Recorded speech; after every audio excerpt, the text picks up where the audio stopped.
Good morning, everybody. Welcome to this session on the very early transmissions of cooking recipes. I'm Helmut Klug and I will be chairing this session. Julia Eibinger will be the Q&A moderator for this session. And she's going to explain how it works, I think. It's very easy. You have the Q&A button down below, and we ask you to just at any point in time pop up any question you might have just in there. And after the panelist is finished with the presentation, we will get to answer your questions. Thank you very much. So we have made some changes to this panel in respect of the order of the speakers. We will be starting with Limor Yungman. She is a social and cultural historian who specializes in the culinary history of the medieval Islamic world. Presently, she researches at the Buber Society of Fellows at the Hebrew University of Jerusalem. She will be talking about medieval culinary recipe poems in Arabic. Limor, you have the floor. Thank you, Helmut, and thank you for organizing with one of this wonderful conference. Okay, so good morning, everybody, and again, thank you for coming. So today I will be speaking about the form and content of medieval culinary recipe poems in Arabic. And so just to start with a sweet taste, I'll read you a poem written by the poet and boon companion and a cook, Kushajin, in the 10th century Baghdad on juraba, a dish of bread pudding baked under roasting meat. And here it goes. Juraba made of choicest rice, as shining as a lover's eyes, how marvelous in hue it stands beneath the cook's accomplished hand. As pure as gold without alloy, rose tinted its creator's joy. With sugar of Ahaz complete, in taste the sweeter than the sweet. Its trembling mass in butter drowned, with scent the eater wraps around, as smooth and soft as clotted cream, its breath like ambergris doth seem, and when within the bowl is seen, a star in darkness shines serene. Or as cornelian's gold is strung upon the throat of virgin young, it is more sweet than sudden peace that brings the quacking heart relief. So I'll give you a brief overview of what I will be speaking about. So first I will give you a political and geographical context, where and when we have this phenomenon of recipe poems. I'll give you some definitions, and then I will talk about the poetic context to situate the recipe poems within classical Arab poetry. And then I will analyze the form of recipe poem compared to a standard poem. And then I will give you some concluding notes. So between the 8th and 15th centuries, an extensive tradition of cookbooks writing existed in the Middle East, now conserved in over 30 manuscripts of 7 texts. The over 3,000 recipes in these collections now show coherence in content, lexicon, and form. In this vast territory, as you can see, that in the 10th century was under Abbasid rule, but de facto under smaller Shiite dynasties, the center of our attention is Iraq, here, where 2 out of 7 cookery books from the Islamic East written in Arabic are from there. We have one from the 10th century and one from the 13th century. And the cookery book, the investigation into the form of the recipe in Arabic should start with few definitions. What is a cookery book and what do we expect from it? And these questions are treated thoroughly by Bruno Loriot, among others. Here I bring 3 definitions from 2 modern English dictionaries, one in Arabic, but they are only for demonstrating my point, you will see. So the first definition is from Oxford Dictionary, and for a cookery book, also a cookbook. It's a book that gives instructions on cooking and how to cook individual dishes. Merriam-Webster defines recipe book as a book of directions explaining how to prepare and cook various kinds of food a cookbook. And the last from the same dictionary, a cookbook is a book of cooking directions and recipes, broadly a book of detailed instructions. In Arabic, the word cookbook is composed of two words. We have the word kitab, a book, and tab with tabikh, which means tab, cooking, cookery, or cooked food, and tabikh is a cooked food. And this is taken from Hasbel. As you can see, we find the term recipe book only in Merriam-Webster, and the Oxford Dictionary's definition does not include the word recipe, interestingly, neither the Arabic definition. In Arabic, a sifa is the word for a recipe. So what is a cookbook in Arabic, and what type of recipes are included in it? This brings me back to the cookbooks in Arabic. Most of them, actually all but one, are made of recipes exclusively. Sometimes not exclusively culinary. They could include recipes for perfumes, for medicinal recipes, and more. But as I've said, they all show coherence in content, lexicon, and form, for which we will see an example later. It is the exceptional one that is interesting here because it contains certain features that makes it unique. And this book is Kitab al-Tabikh, attributed to Ibn Sayyar al-Warraq, is the earliest cookbook in Arabic conserved today, dated to the 10th century. It commemorates now forgotten culinary traditions and lost textual culinary literature in its holistic structure, the names of its recipes, and the foodways represented in it. So when I say holistic, I mean that its structure stands out compared to all other cookery books in Arabic. It contains information on tips for successful cooking, humoral properties of elements in a thematic order, various issues on nutrition and health, recipes for cooked dishes, savory and sweet, recipes for therapeutic dishes, recipes for beverages and syrups, recipes for perfumes and toothpicks, and table decorum and sleep after a meal. So they all treat, as you see, the various aspects around, before, during, and after the meal. These diverse topics show that the Arabic cookbook text was fluid in its genre, at least this one.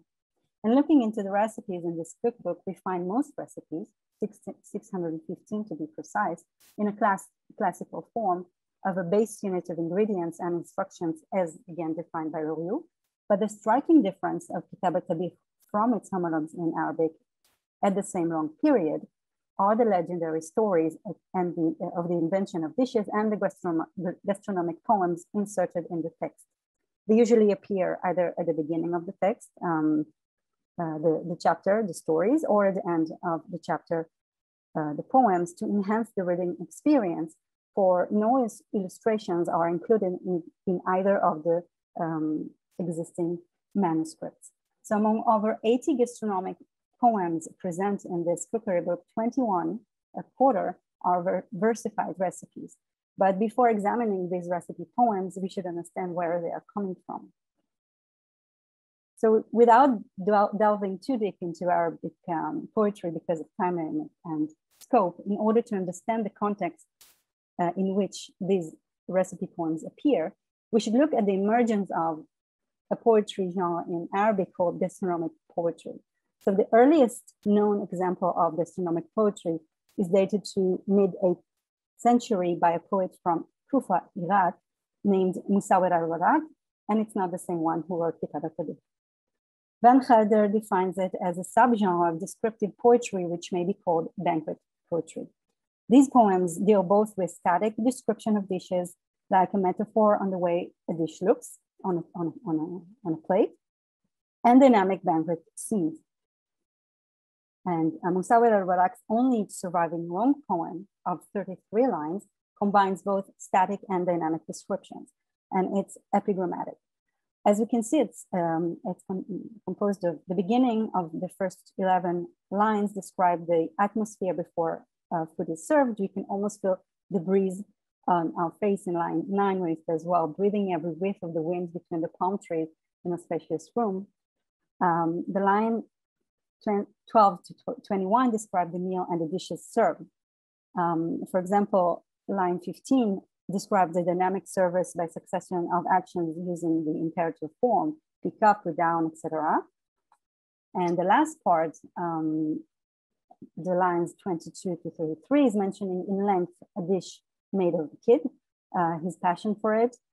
And he ends up with the surprising serving of a carp after fruits, dates and grapes, not the usual meal order we know or expect, nor, as Van Gelder notes, according to Arab custom.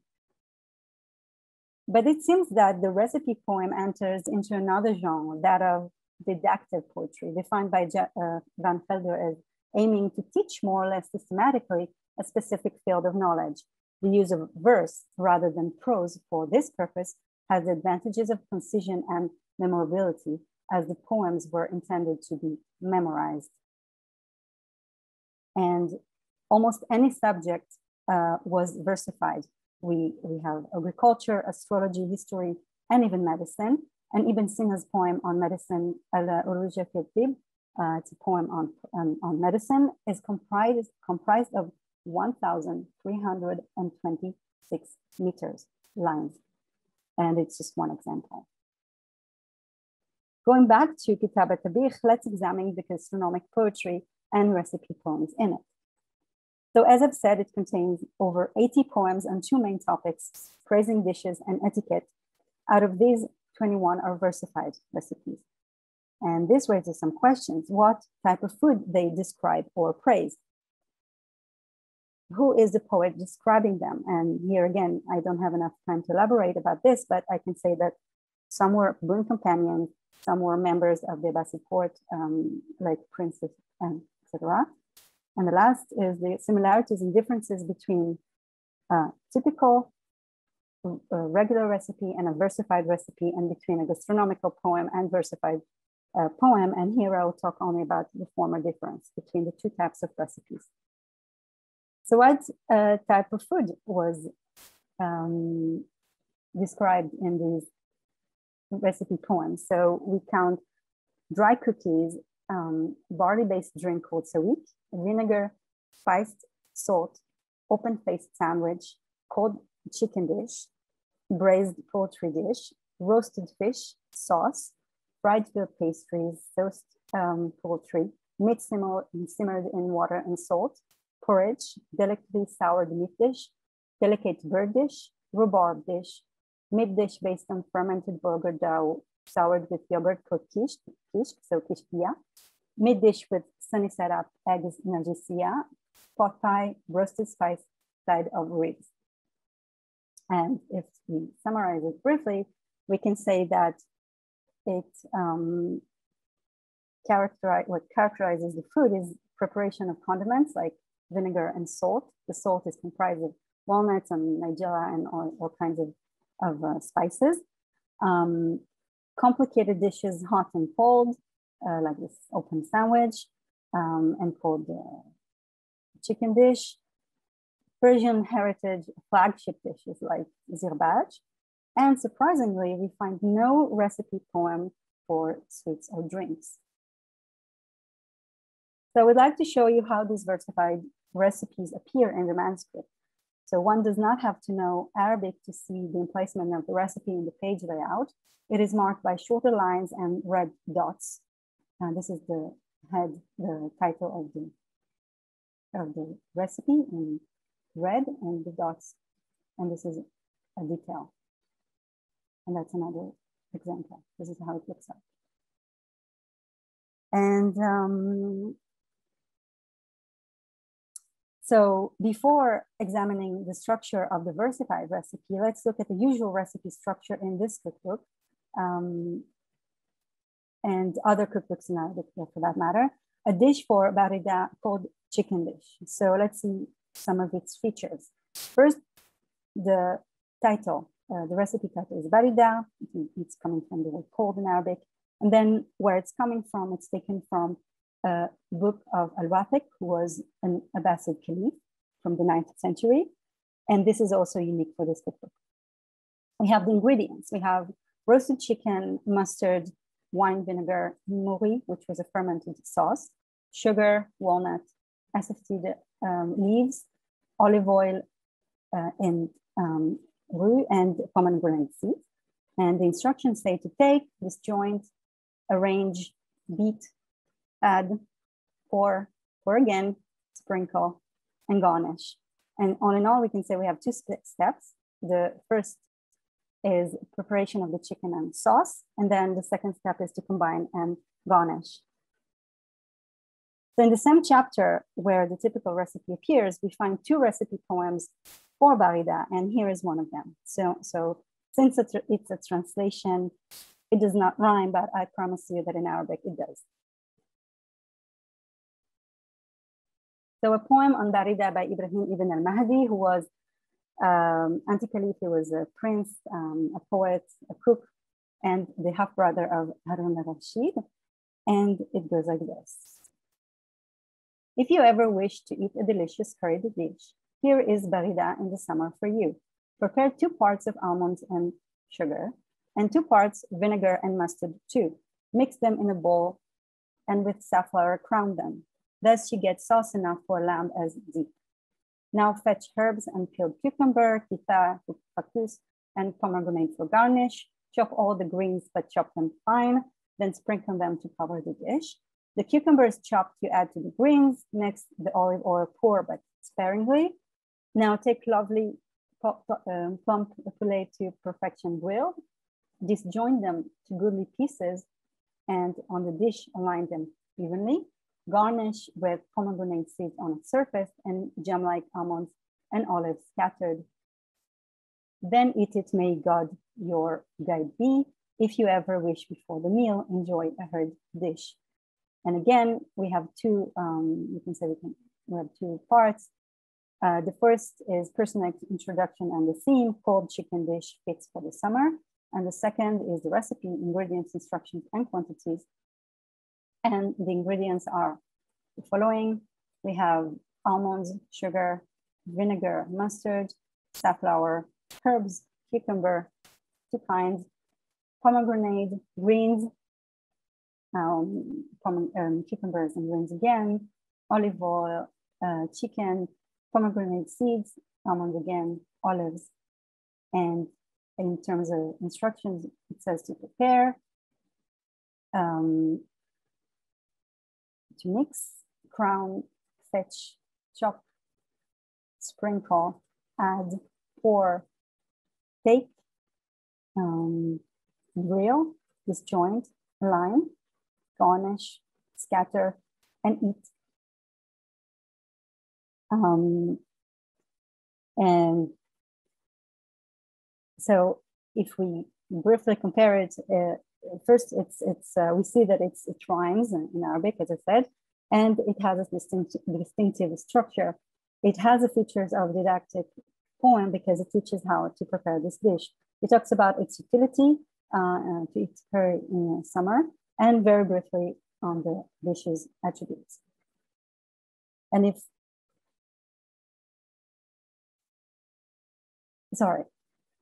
we have the another feature that is unique for this recipe is the quantities that I forgot to say is it says 2 parts of almonds and sugar, 2 parts of vinegar and mustard, and enough for a lamb as dish.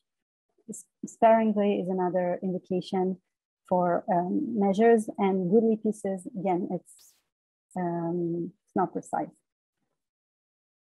Okay, and so this is just one example of the many recipe poems in this cookbook that I'm working right now for as a research. So it's just one example. It's a work in progress, but I would just say to summarize it is that in terms of ingredients, we see that the classic barida recipe has short description of the ingredients, where the recipe poem has precise, so even detail what kind of cucumber to use. The instructions in a classical recipe says the entire cooking procedure is mentioned, including the garnish, which is also a feature of this cookbook. And the versified poem gives the instructions in order of preparation. The sauce is made first, the chicken later, grilled while sauce is prepared perhaps. And in terms of measures and quantities, there are none in the standard recipe, but interestingly, the recipe poems give exact measures and visual indications for some of the ingredients. So if I may conclude I would say first that the versified recipe could have had a practical and didactic use as a mnemotechnical tool to memorize recipes before they were written down and collected in a codex form. Examining recipe poems raises questions on the form and content of medieval recipes and the type of information each give, the language they use, the choice of words in order to create a rhyme, for example, not necessarily words used in regular recipes. But since the Arabic language is very rich, we can find synonyms for many words, especially for instructions. And I propose that recipe poems could be situated in the evolution of written recipes in cookbooks because of their orality. From an oral recipe written down, it became an ornament inside the cookbook's manuscript. These versified recipes have culinary value because some are unique in their composition. They do not repeat recipes in the standard form. But to answer these questions, I am working on it, and my research, it requires my research. And finally, I suggest that taking this analysis even further and examining the structure of versified recipes as representing in practice the cognitive transition that the Arab society went through from the oral to the written, well beyond the culinary. Thank you. Thank you very much. Let's wait for the questions. I see Bruno has a question. Please. Yes. It's to wait that people can ask the question with the Q&A channel. I was very interested by your impressive demonstration. I've many questions, but I will limit to two. The question of measure is important, I think. In the poem, if I follow you, measures are indicated.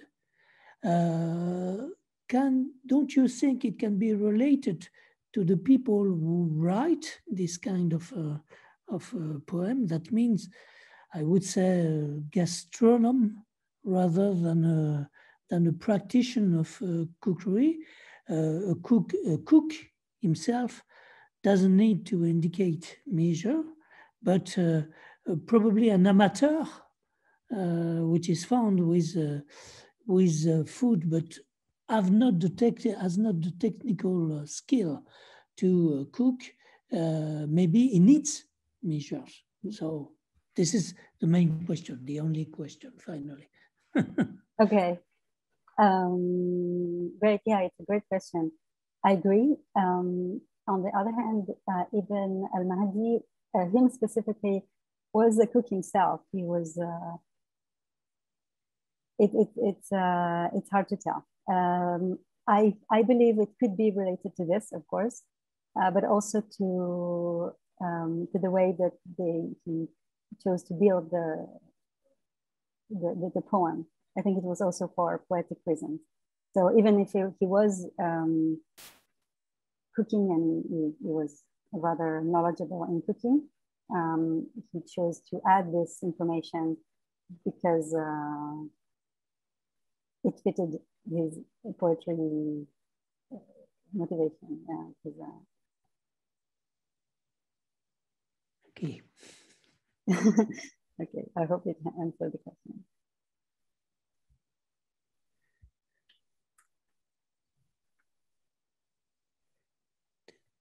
There is no more question, no? No, we're still waiting. Maybe someone is typing, but I don't know. Bruno, you said you had a second question? Yeah, thank you, Helmut. The question is about the Adab literature. It's part of the Adab literature. How long this Adab literature lives? I mean, is it still used in the 13th, 14th century? What is the evolution of this literature? recipe poems or in yes, general? Recipe poem in a broad meaning, the adab literature. Yes, well, it lingers much later, and later poets were relying on previous ones. So it's kind of, and there were kinds of, there's a famous 15th century tale that is also gastronomic. King Mutton, it's known in English as King Mutton. It was written in Mamluk times, and it's enumerating all the kinds of dishes. And there are some kind of poems. It's like they take known poems and they make some kind of parody on them by changing it to food and edible stuff.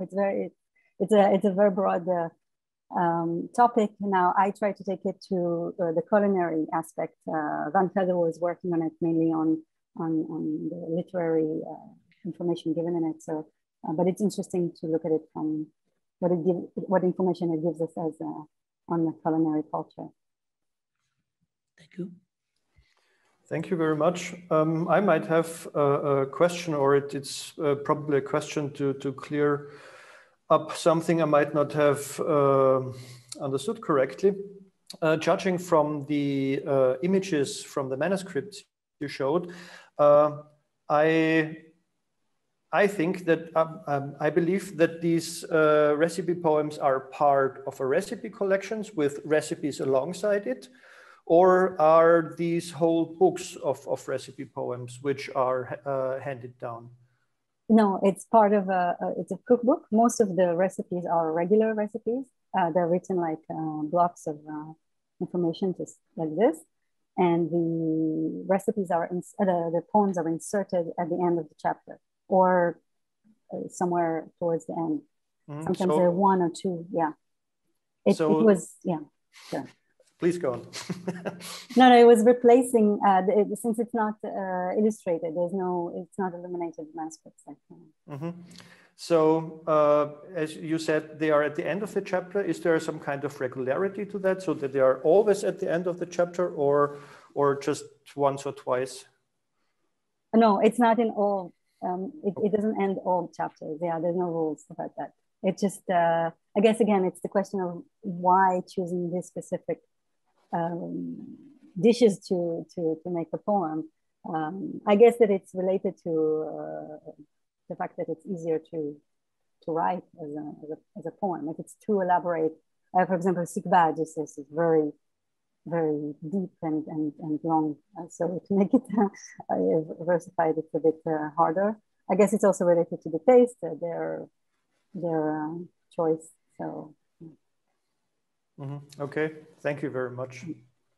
I have one question from Helene Tebert. Are there illustrations that illustrate the poems? Excuse me, can you repeat the question? Are there any illustrations to the poems? No, there are no illustrations. Okay, thank you very much. If there are no more questions, we will move on to our next speaker. Now we continue with Françoise Sabor. She comes from the Center of Modern and Contemporary Chinese Studies at the School of Advanced Studies in the Social Sciences in Paris. She specializes in anthropology and in the food cultures of China, and she will be talking about the concept of the recipe in ancient China. Françoise, the floor is yours, please. Thank you very much. Thank you very much. So, as you can see, my brief intervention today is on the concept of the recipe in ancient China, a subject that does not quite correspond to the title that had been circulated previously by my fault, of course, because I changed orientation in my reflection on that topic, as it often happens to me in the course of a work. In fact, it shows that it is a work in progress. So let's begin by providing a definition to clarify our topic for ancient Chinese, but you will see that in some way it is similar to some points mentioned by Limor previously. For this talk, I use the term recipe to refer to a self-contained, relatively short text written in a prescriptive style and intended to instruct someone on how to prepare an artifact for therapeutic or culinary purpose based on the use of a specified list of ingredients. According to the scholars who studied some Sumer texts dating back to the 3rd millennium before Christ, it appears that the first written recipes were in fact for medical prescriptions rather than culinary dishes. Similar examples can be found in ancient China, the only difference being that the earliest medical prescriptions discovered in 1973 at Mawangdui, near the city of Changsha in the Hunan province, in a princely tomb are more recent, dating from the 2nd century before before Christ, pardon. Apart from medical texts, a large quantity of written evidence has been unearthed in various archaeological sites, including the first versions of classic texts, the decoding of which has completely revolutionized the history of the Chinese writing tradition. These texts are written on 2 material supports: bamboo splits, as you can see on my slide, and silk fabrics. As you can see on my first slide, on the left, you have the bamboo slats or strips attached to each other by cords, and on the right, the text written on silk, which seems very similar to a text on paper. Unfortunately, for the time being, no culinary texts have been discovered in these archaeological sites. Nevertheless, food is not absent from these excavations. Numerous food remains have been discovered, especially in the excavations of a tomb in Mawangdui, which was sealed in 168 BC. So it is precisely dated. And what is interesting for us, these remains are accompanied by wooden cards indicating the names of food ingredients or what seems to be the names of dishes corresponding to them. But these are by no means recipe texts. However, and what is more, archaeologists have many problems in identifying the dishes, as neither their preparations nor the specific ingredients can be guessed just from their names. As in the case of this Mawangdui site, where food remains and writings proving their very existence were found, in the Chinese classical text, many entries and information can be found about food, dietary practices, and even about some dishes. In spite of these texts being very accurate, they do not belong in the recipe genre, since they describe rather than prescribe. So we don't know how these foods were prepared. Before addressing the question of the existence of the first Chinese cooking recipes, we must go back and look at the first medical recipes discovered in the archaeological sites I just mentioned and how they are designated. These recipes are designated by the word fang, which is a polysemous term in ancient Chinese, You see it here on the left side of the two characters in the center of the slide. So fang is a polysemous term in ancient Chinese and is used linked to the context of the medical art in the classical text of Han Dynasty. The Han Dynasty is from the 3rd century before Christ to the 3rd century AD. This word fang here refers specifically to a written pharmacy prescription through which direct knowledge can be first acquired and then transferred from master to apprentice. So fang can be translated as way of preparing some substance to cure a disease. It means medical prescriptions. Donald Harper, the translator into English of several medical texts discovered in the Mawangtwe excavations, insists on the meaning of this word fang as not referring only to a process or technique, but to a concrete written material. What does that mean?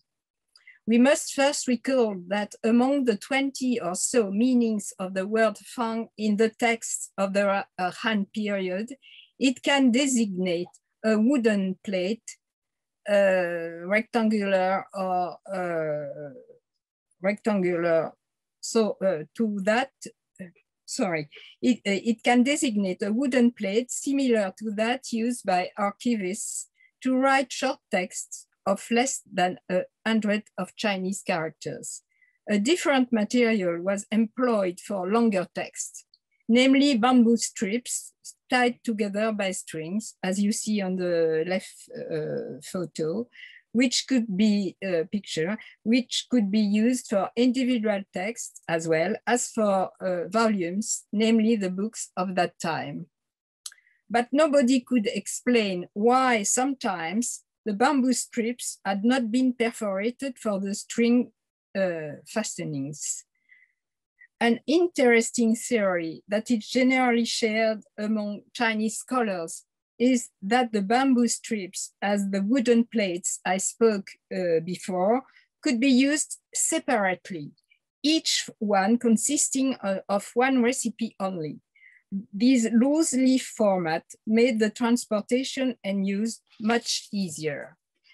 This kind of separated text seems to me, if one can say, the prefiguration of the idea of the cooking cards published by modern magazines in the West. But apart from these, the ease of transport offered by these separate bamboo slats, we can assume that this format imposed by the shape of the bamboo strip itself, or the wooden plate, which was rectangular or square, because the word fang, one of the meaning of the word fang is square type, determines the formalization of this particular kind of prescriptive text. By this, I mean that the text of each recipe is constructed according to a unique format, written from top to bottom, with its title separated from the list of ingredients by a line break. This list of ingredients also being generally distinguished from the rest of the text of the procedure itself. Thus, even in the medical text made of bamboo slats attached between them, each recipe is well distinguished from the next by this specific layout. But what is more surprising is what Donald Harper establishes about one of the treatises written on silk, a precious material at that time, which did not allow corrections nor waste in the writing area.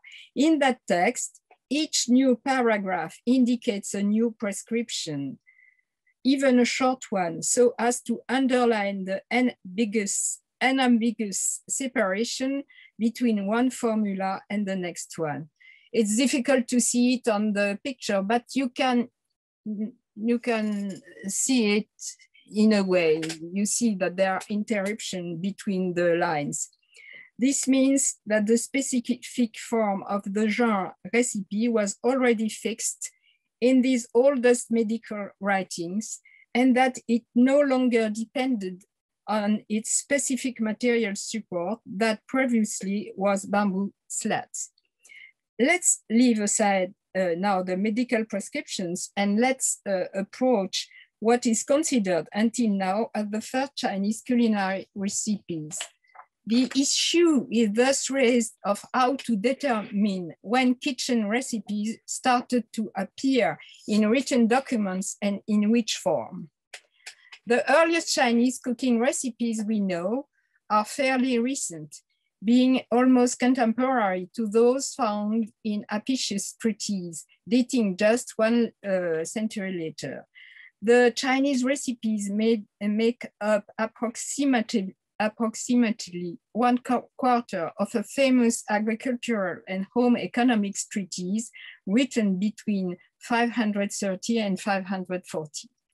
Contrary to the texts unearthed from the excavations I mentioned earlier, which all belonged to the medical, dietary, and pharmaceutical spheres, the recipes contained in that text refer to a different field of activity, namely to preparations relating to the farming environment, and they focus on ways of transforming pulses, fruits, meats, and other farm products through cooking or techniques of foods preserving intended for human consumption. Except for a few simple family recipes, such as an omelette, included in the total list of the 290 recipes items contained in that book, the bulk of them testifies to the existence of what can be called a gastronomic system specific to the upper classes of the time. In fact, the author's interest in food has nothing to do neither with medicine nor dietetics. Thus, a question then arises. Could the link shown in the Western between medicine and cooking through the word recipe be represented in ancient China by the shared word fang in that text? The author of our home economics treatise efficiently uses the word fang for a very few number of recipes, but generally he opts for another word, fa, the second on the slide, which means method. However, in that book, the great majority of the recipes appear under the name of the dish or the preparation recipe with no indication of the words fang or fa. And when either one appears, it comes after the recipe's title, which in turn is preceded by a verb meaning to make, thus obtaining the sequence, which could be translated as how to make this or that dish. In classical Chinese, in their trivial sense, fang and fa are generally words meaning technique or method. One can only observe that fang recipes here are not derived from ordinary kitchen practices as such, but for products involving fermentations, such as yeast or cereal wines, for example, whose preparation is more delicate than others, as they may fail, in that they can be compared to medicinal preparations that are not always effective in treating the patient. Their specificity, the specificity of the fang recipes is based on 3 particularities that distinguish them from ordinary recipes. First, the results obtained by following the recipes are not necessarily meant for direct consumption. Instead, as in the case of yeasts, there are basic ingredients used for the preparation of other foods and beverages. And even in the case they are meant for consumption, like for example, for cereal wine, This occurs sometime after their preparation because this type of wines requires a maturating period before consumption. Secondly, they must be made using very precise quantities of ingredients in order to obtain a successful outcome. And finally, they must be produced under special conditions. The place and time must be carefully chosen, and at times some ritual practices are also required. In other words, the preparations for fermentation, difficult to keep under control at all times, and the observance of codified practices regulated on the basis of very precise measurements are very similar to pharmaceutical preparations. If one expects a potion to act on the illness it is meant to cure, likewise, one hopes the yeast or wine production will succeed and that the yeast will develop its full potential in order to start the fermentation process. This kind of preparation is always unpredictable, and so everything possible must be done to guarantee success.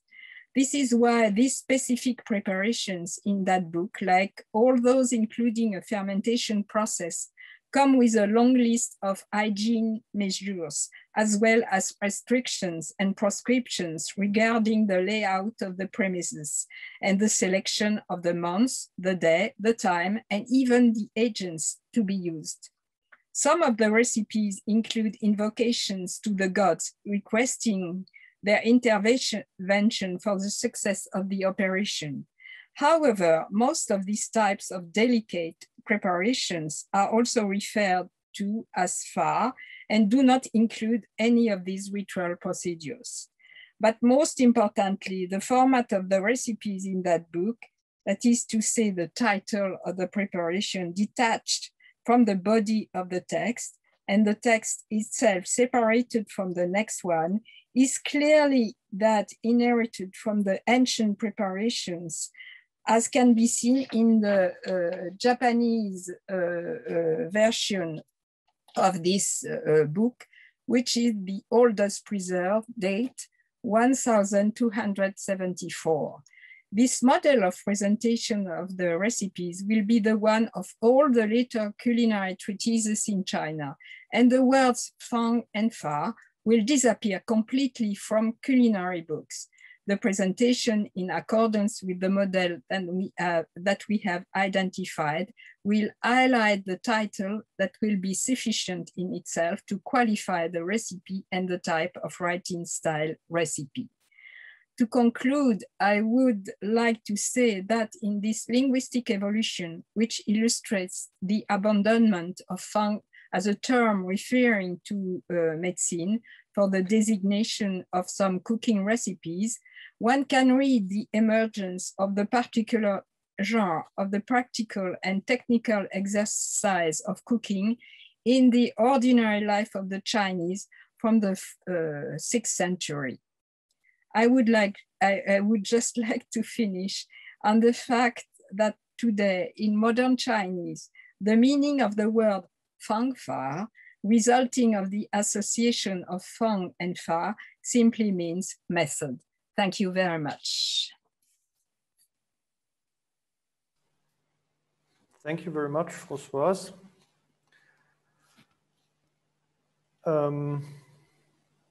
Bruno has a question. There are currently none in the Q&A, but maybe someone is typing. Okay, sorry, I'm not allowed to. Yes. Yeah. No. Just thank you to Françoise for really impressive communication. I wanted to know if we have manuscript, what I call manuscripts from old Chinese cookbooks, really cookbooks, or are they all printed, just printed, and that's why we have no more manuscript? This is Well, there are few manuscripts in the Chinese writing tradition, because, as you know, printing was invented very early.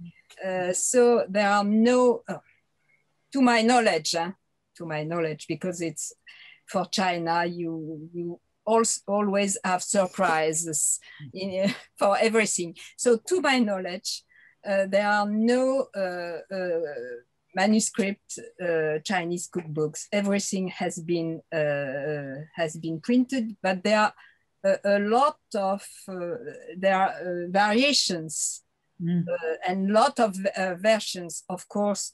For example, for the book I was speaking of, it's a very complicated, how to say, I don't know how to explain that, mais je vais le dire en français. Tu sais, on part d'un premier texte et on essaie de voir toutes les versions au cours des siècles. Et c'est d'une complication infinie. It's very complicated to trace the first version of a text. The original one? The original one. Very complicated. And there are many variations in the text themselves.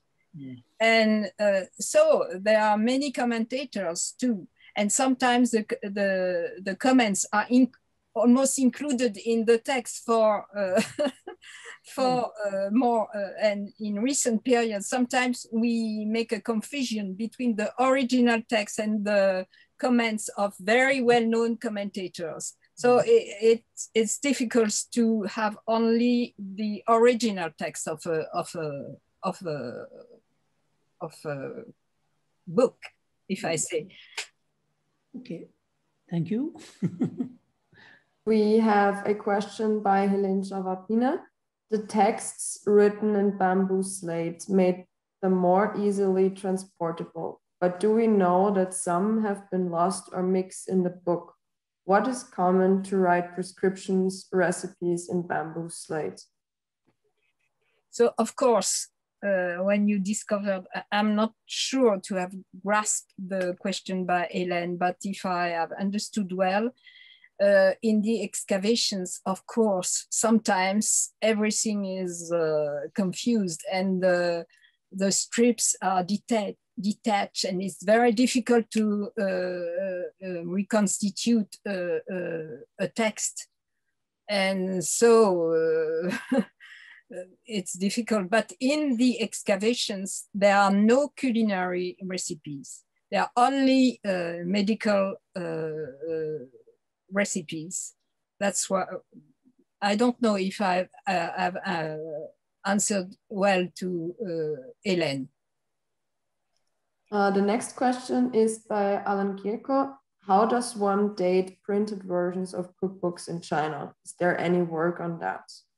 How does one date printed version of cookbooks in China? Yes, there are a lot of, there is a lot of works on that, because all the classical text, the first date of the first classic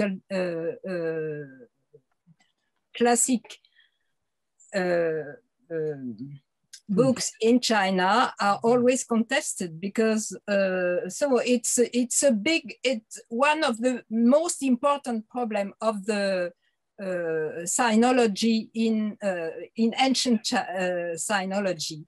So for example, I can show you a book. Yes. Voilà. If you see this book, Early Chinese Text, bibliographical guide, it takes every text, classical text, and examine every version, suggest a date, the first date, and how it was interpreted along the story. It's the history. It's really a tough problem, I would say. And there are a lot of work on that. But I am not, so it's not my, how to say, it's not my field. Of course, I use all these works but I am not a specialist, as some of my colleagues are, on that very topic of dating texts and so on, and contesting and analyzing the various versions. I have done that only for the first book, where there are culinary recipes, the book I have mentioned in my talk. Thank you. We have another question by Antoine Sully. Thank you, Madam, for this very interesting presentation. You said the recipes are written by masters for their apprentices. Do you think that the goal of a recipe is a way to transmit a knowledge from a sachant to a non-sachant, from a professional to a non-professional? Could you repeat, please? Because yes, of course. Do you think that the goal of a recipe is a way to transmit knowledge from a sachant to a non-sachant? So from a professional to a non-professional. Okay. I can't answer very precisely to this question, but I'm quite sure that it's this kind of transmission concerns only professional activities, only partitions. And on that topic, I would like to make a short comment on Limor's talk, because I think she mentioned the mnemotechnic tool. That's a very important topic, the mnemotechnic tool, to be able to transmit from one text to another text, even in, as you say, civilisation écrite, enfin, even in the world where you write, when you write a lot, because writing is also linked to the oral expression. It's very important. Mm-hmm. Sure. Thank you. Thank you very much. And thank you for your really fascinating presentation. I might have a couple of questions, but I won't ask them all. But what I'm really interested in is, you said part of the recipes are recipes for preserves. And these recipes are very detailed. So how do the other recipes look like? Because just to relate, in the German recipe transmission, we have, I think we don't have a really one detailed recipe, even for the preserves. Yes, they are so precise you can't imagine, because this book is a book of, how to say that, for the managing of a domain. So it seems that the writer, the author of the book, prepares, preserves a big amount of preserves, and maybe he wanted to make them either for his family and familiars, but also for the market. So if you use very big amount of ingredients, you have to be very precise in their use, because if you fail, it's a great amount of money. You will lose a great amount of money, but it's not only for that reason, I think. It is like that. All the ingredients in the majority of recipes in that text are precisely measured. I see that I have to finish the translation of this book, because everyone needs it, and I have finished it, but it is in a not well done version, so I have to work more on it. Yes, I would be looking forward to such a translation, as I've got no experience with Chinese recipes. So thank you very much again. And I think we will move on to our third panelist, who is Giles Gaspar. He is professor for high medieval history at Durham University, and he specializes in the intellectual history and the history of sciences in general. His focus lies on the development of theology. He also researches medieval food cultures, and he is going to talk about recipes from the manuscript Sidney, Sussex 51. Please. Thank you very much, Helmut, and thank you too to Limor and Françoise for such an excellent papers in the session. Yes, as Helmut said, the topic for my short presentation is recipes from manuscript now in Sidney, Sussex College, Cambridge, number 51, which was originally at Durham Cathedral in the Middle Ages and seems to have been there until the early 17th century, when it appears to have moved to Cambridge by the kind attentions of an archdeacon. These are fascinating recipes and were the cause of some considerable interest when my colleague Faith Wallace, Professor of Medieval History and the Social Study of Medicine in the Middle Ages from McGill University in Montreal, came up to Durham having looked at Sidney, Sussex. She was looking at the medicinal collection and brought to our attention this remarkable little collection of sources. And we started working on that, and this paper summarizes some of our thoughts on this. So I'll introduce you to the recipes, to what we were thinking, or our line of thinking on what they represent. So in this sense, it's Anglo-Norman or Angevin concepts of healthy living. How do we put these recipes into their medicinal context, and what does that actually mean in the 12th century? I'll have a brief summary of how we went about thinking about these academically, but also we have the privilege of working with a contemporary restaurant in Newcastle, which is about 15 minutes north of Durham, and it's nestled in the old Dominican Priory of Blackfriars. So we work with the chefs and staff there to reconstruct the medieval food, as I know many people do, including those on the CoReMA project. Now, these sources advertise themselves as coming from Poitou or connected to Poitou. They are clear in that designation. So it's worth dwelling a little bit on what that means as well, whether we can relate that to other descriptions of Poitouin food, or whether there are other contexts in which we should think about that. And then thinking about what this source collection might have been doing in the Cathedral Priory, because we're fairly certain that this was either bought for or copied in the Cathedral Priory at the end of the 12th century. What does this mean? The Cathedral Priory was a Benedictine monastery. It had been established as that in the 1080s and 1090s. So this is a religious community, and the place of these sources and the meats that they are generally designed to go with raises interesting questions there too. And then a comparison to some English contemporaries, one of whom was active in Paris, and one of whom, in a connection to Limor Yungman's paper, is writing a verse herbal, and that might spark some interesting comparisons there. So without too much further ado, this is the collection. So Sidney, Sussex 51, and it starts here.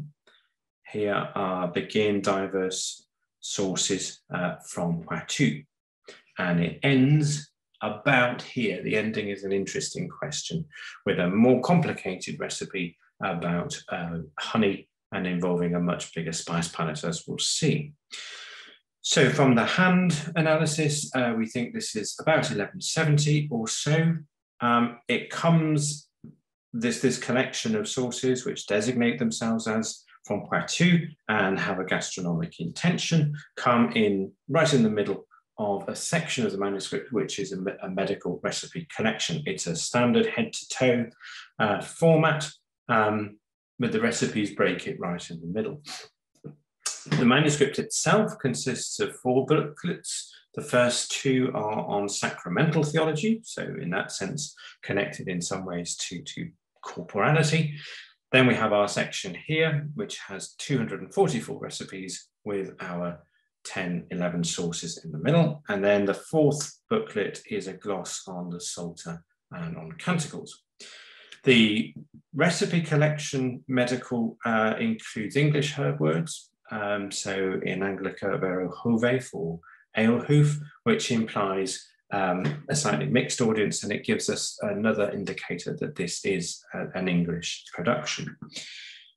The instructions for the sources that we're going to be looking at are interesting. The instruction is for foodstuff rather than ailment. So in that sense, they aren't dietetic, these are not remedy foods, and they don't really have any quantities. So in that sense, that's our grounds for distinguishing these from purely medical recipes. Okay, so here they are then in the English translation. Beginning, various types of poitou condiments or sauces. We move through the various meat types, and this is an indicator of the simplicity of the recipes. So we have various types of herbs on the whole, pepper and garlic as well, and then you treat those variously with vinegar. We move through sausage, tiny little fish, presumably something whitebait. Lamb and ram. Ram gives us a more complex recipe that looks very much like a green sauce. That great big long list of herbs there. To cow's meat, again, going back to the very simple. If we move to the next one, another one for cows, which again is just very simple, the juice of raisins with garlic and pepper. Chicken, we have that here as well. Two recipes, one for a slightly older bird, and two distinct words in the Latin. Sausage, this might be one of the simplest recipes, parsley juice and vinegar and pepper. Duck, which is interesting and quite difficult for us to identify entirely. So possibly, certainly tempering it with pepper and garlic and vinegar and wine, or possibly with vinegar, caraway and cumin. Hen in winter, and then a general instruction of the recipes that whenever you want pork or beef with mustard, use it tempered with vinegar. Then, just before we move on to that one, then we have the recipe for Zinzabi, for honey. Now this includes a fantastic array of different spices. So as you can see in these other recipes, there's not very much of a spice palette. For the Zinzabi recipe there is, and it also involves, we think, rehydrating ginger, because it says to put it into a series of conditionings in water to return it to its green state. And then you basically cook it down in honey with spices. And this is a way of preserving it. Whether that is in fact the first recipe in the continuation of the medical collection, or whether it's the last in the culinary collection, is a point that I'm not sure we've decided on. So the herb palette, as you can see, principally actually it's that recipe for ram, which gives us the massive variety. So the list I put there, so different types of herbs, creeping thyme, coriander, I guess that could be in leaf or in seed, parsley, cosmary or alecost, sage, savoury southernwood, which is pictured there, hyssop, bay, and then garlic. So quite a wide range of herbs there, but nothing particularly unusual for the medieval recipes, although some of those are quite interesting herbs to use these days. The spices, well, pepper is very common to all of the other sources, but basically it is the Zinzabi recipe that adds this palette of interesting spices. So galangal, ginger, as I said, that seems to be a rehydration. Cumin, coriander, again, the question of fresh or seed. Zeddery, mace, and clove. So that's the spice and herb palette for these simple recipes, and you can see also the types of meat that they were using. So a question instantly is the relationship to medicine. And obviously this is a long-running question within how to place and position culinary recipes in the medieval context. And indeed today, the relationship within gastronomy and medicine is an ongoing and very human one. We can find in contemporary medical texts, such as the Kirche Instans, references to Salsament and Pintervention, so which seems to match exactly the title that we're given for our culinary collection. And we find also in the Practica Praetorius a recipe for fastidium, and he applies these sources to fastidium, which, as we can see here, is the condition for the loss of appetite. If we turn to a text like the Regimen Sanitatis Serenitatum, we can see quite a similar set of ingredients: sage, thyme, pepper, garlic, salt, and parsley. Well, that could be one of our sources for beef, sausage, or ram. If mixed well together and then imbued with vinegar, the result is a sauce, a salsa. So again, the specificity of connecting this particular preparation with that particular genre, if the rule be not false.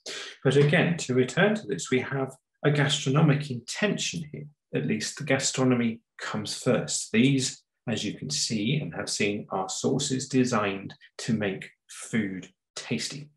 So the gastronomic comes first, and it's medical if it is, and it may well be, because of this gastronomic function, that these tangy acidic sauces, the sort that we find across medieval European cooking, are there to diversify your appetite.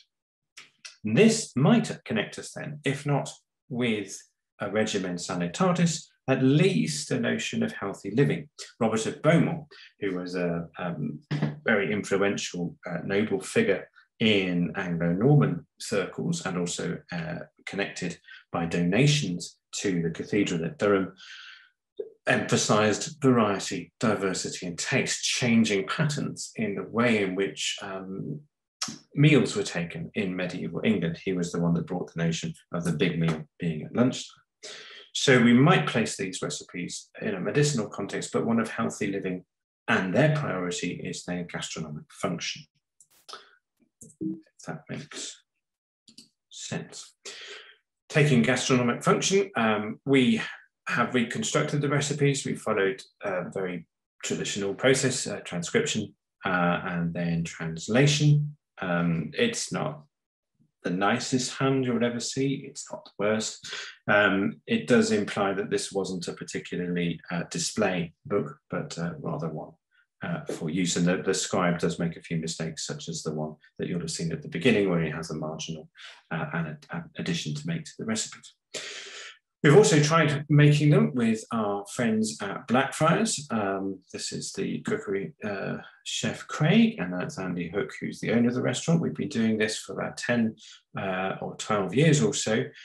And that's an interesting insight, as I'm sure I don't need to explain in any way to this conference and audience, the notion of trying these out practically with expert chefs who balance flavors and do this for a living together, and coupling that with the academic expertise produces some very interesting results. My first attempts at making these at home were not particularly tasty, but actually working with Chef His, our version of the recipe for tiny little fish, you get a little bit more insight into just how these sauces were designed to work, because they do indeed provide the relish and the tang to make the meats that you're serving them with extremely tasty indeed. So to Poitou and to Durham. These are all pictures of Durham, apologies for that, at least the cathedral.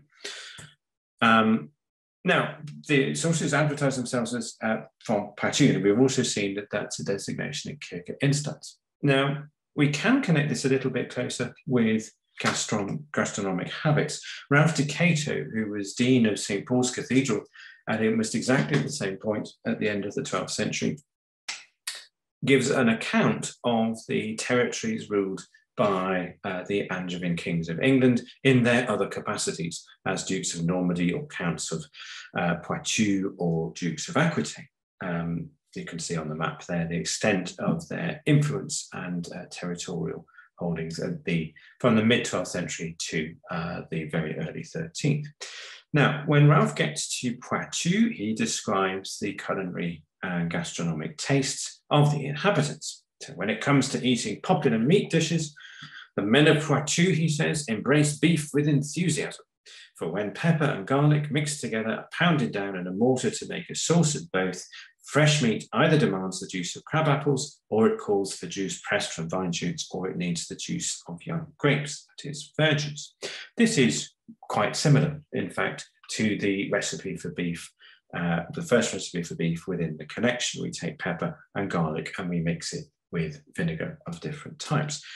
And we can find this correlation mirrored to a good extent as well with the recipe for duck, which Ralph Decato says is another particular favourite of the men of Poitou. They also like sturgeon. There's no recipe for that in the Durham Sidney Sussex 51 collection. So that is an indicator that we can tie a description of practice to these recipes, and another, not exactly a confirmation, but another step on the way to being able to identify and in a sense insist on their gastronomic function primarily. Thinking then about Durham, that is a dreadful pun in English for which my apologies, cumin from Durham. We'll see why this is relevant in just a couple of minutes. So the recipe collection, it was either, as I said, produced by the Durham community or more likely bought by the community. We know there's a flourishing scriptorium at the Cathedral Priory in the earlier 12th century and into the mid-12th century, but it does seem to appear that they are shifting to the purchase of books rather than the production of books by the end of the 12th century. So this collection comes in very interestingly there. We do know that both within the community there is a significant interest in medicinal care. The collection of manuscripts we have, a catalogue from the mid-12th century, indicates that they're keeping up with the most recent developments in the field. We have records of doctors that appear to be attached to the community as well, Giles and Heribert, whose books also appear as donation lists on that catalogue. So this is a community that's thinking a great deal about medicine and is connected to networks that are allowing it access to the most recent thinking on this. It's also thinking about food. Just to briefly think about the place of food within the community's dialogue, if you like, or discourse. We have this reference to William Cumin in 1143 to 4. It's a period of some political turbulence within England, not that unusual for the 12th century, but particularly this is between rival claimants to the throne after the death of Henry I. There's an attempt by David I of Scotland to impose William Cumin, his preferred candidate, as Bishop of Durham. And this is mocked at some considerable length by the Prior of Durham, Prior Lawrence, in a very elegant set of Latin poems, the Dialogues, where he talks about cumin being too strong and so on and so forth. And there's also jokes about pepper and garlic and Scottish and English tastes. We can also find references to the infrastructure of this interest in food. We can see as the 12th century goes on that the episcopal household, the bishops, Hugh de Puisay in particular, are employing monk the cook, whatever his particular designation was. And we also have references within the charter collections to foodstuffs and spices standing in for rent. So the rent of Stephen of Elwick in Thorpe Thewlis, which is a little bit south of Durham, was calculated in cumin. Again, that's not uncommon in charters of this period. So we could tie a certain dialogue and discourse of food to the cathedral community. Within the cathedral community, obviously, monks are not supposed to eat meat. They can if they're very ill, and one might then connect that function of these recipes to the gastronomical intention. Whether they were made for feasting or not is a completely different question. But some, finally, very brief comparisons. We could look across 12th century sources. Some of these are well known, some not so much. We could take Alexander Neckham and his list of useful names of things. It's a vocabulary list and takes us to Paris. He gives us a few recipes for chicken and pork, a green sauce that he offers for fish. The fish should be cooked in a mixture of wine and water and then taken with green savoury, sage, parsley, dittany, thyme, cosmary, garlic and pepper. Do not omit salt. So this is reasonably similar to the recipe for rams that we can find there. Obviously, Neckham is not adding that recipe in a strictly culinary context. We can take descriptions. So Gerard of Wales, famous and acerbic commentator on contemporary morals, says of a trip down to Canterbury Monastery, so a monastery of the same order as Durham, that they were pullulating in different types of food, fish, eggs, peppery dishes made by the art of the cooks to entice the appetite, to stimulate the stomach, and this is sapores et salsamenta. So in that sense, carrying out the same function as the sources from Poitou, from Sidney, Sussex 51. And this is very interesting with the earlier paper, the notion in Henry of Huntingdon, which is a verse herbal, and presumably for the same mnemonic properties. It is mostly about the medical and medicinal qualities of herbs, but in 2 occasions, we have a little argument in poetry between the doctor and the cook, and these are for 2 sources for pork and mutton. So there are contemporary references again that can calibrate our recipes to contemporary taste and relish. And with that, I'm going to say thank you very much, and thank you for listening. Thank you very much for this interesting insight into this recipe collections. I see we do have one question. Yes, it's by Alan Greco. You mentioned the possibility of fresh ginger, which is probably impossible, given it had to come a very long way. Possibly it was what was called green ginger, a kind of preserve, but that would be the very earliest attestation of what today is called stem ginger, well known in the 14th century and coming originally from Damascus, but repackaged in Tuscany before being shipped to Northern Europe. Question is, why do you think it might be fresh ginger? Are there any qualifiers? Thanks, Alan. Yeah, I mean, we were quite puzzled about that, so that's extremely helpful as to whether it might have been a record of somebody with experience of fresh ginger, but I agree, it's extremely unlikely given the distances. So that's a very, and it does in fact refer to green ginger, but there is this treatment that it describes that you have to soak the ginger in water for several days before you then put it into you put it twice into the honey mixture and boil it down. So I'd be very interested in any thoughts on that one, but that is super helpful, thank you.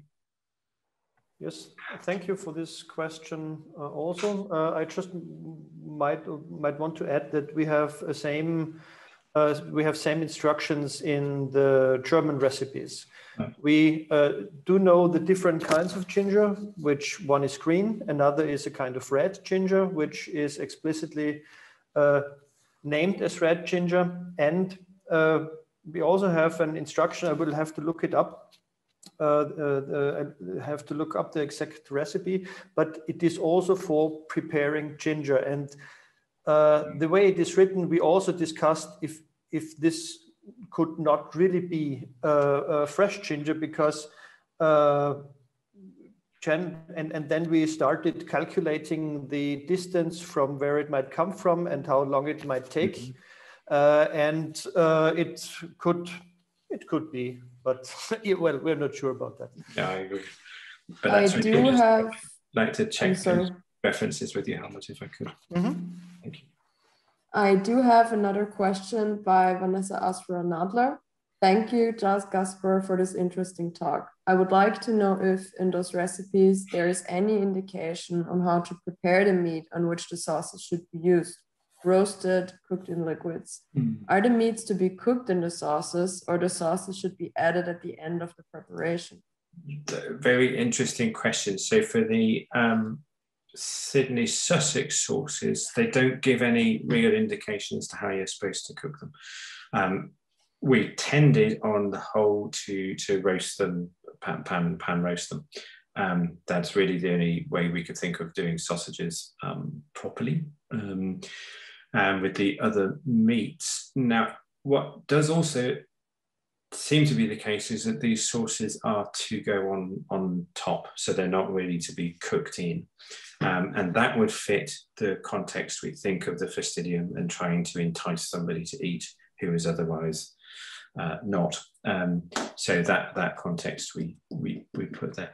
It's quite interesting comparing it to the other contemporary examples. So with Neckham, it's clear that with the fish sauce, that does look like you cook the sauce in the wine and water, whether you add the herbs then separately, you make a green sauce separately, or whether you might add those is an argument that we've been having with the chefs.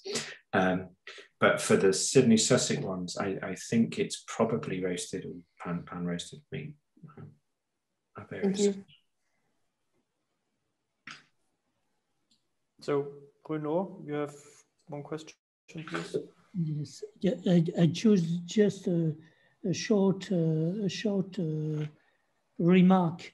I have many questions, in fact, and many suggestions, but just a remark about the Angevin heritage. Yeah. I wonder if, speaking of Poitou, the main heritage is the one of Aliénor d'Aquitaine. That means the southwest of France, and maybe we have to think in this area, maybe to try to find some, for example, some other examples, and maybe also in the archaeology of Poitou and Aquitaine's castles, and I see that one candidate in PhD candidate that maybe will write to you is not present today, but you can maybe you can exchange with him on this subject, because he has begun to think about that. It's Charles Viau who will speak also again in tomorrow, I think. Yeah, that'd be fascinating. Okay, thank you, Giles. Brilliant, thanks, Peter. Thank you very much.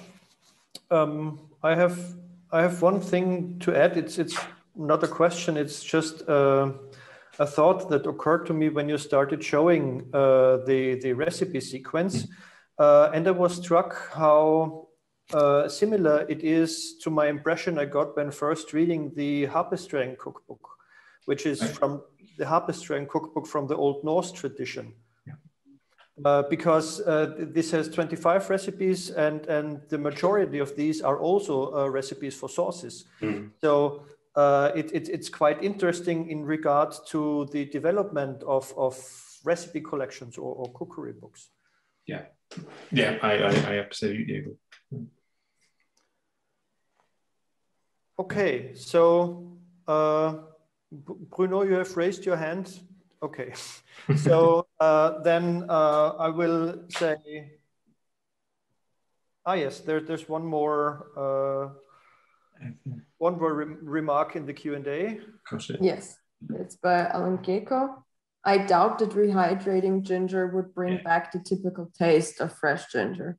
By the way, the term green ginger seems to refer to the color, not freshness. Red ginger is referred to what Pigolotti calls mechino from Mecca, which, however, is described as very dark brown. The fascination with ginger produced an incredible diversification of products. Wonderful, thank you. Thank you very much for this addition to the discussion. So I thank all participants in this panel for the discipline and for the very, very interesting presentations. The panel has been recorded and it will be available at the CoReMA YouTube channel tomorrow. And this evening at 6 o'clock, we are going to hear about transmission and transformation contexts of medieval recipes. Thank you very much. Bye-bye.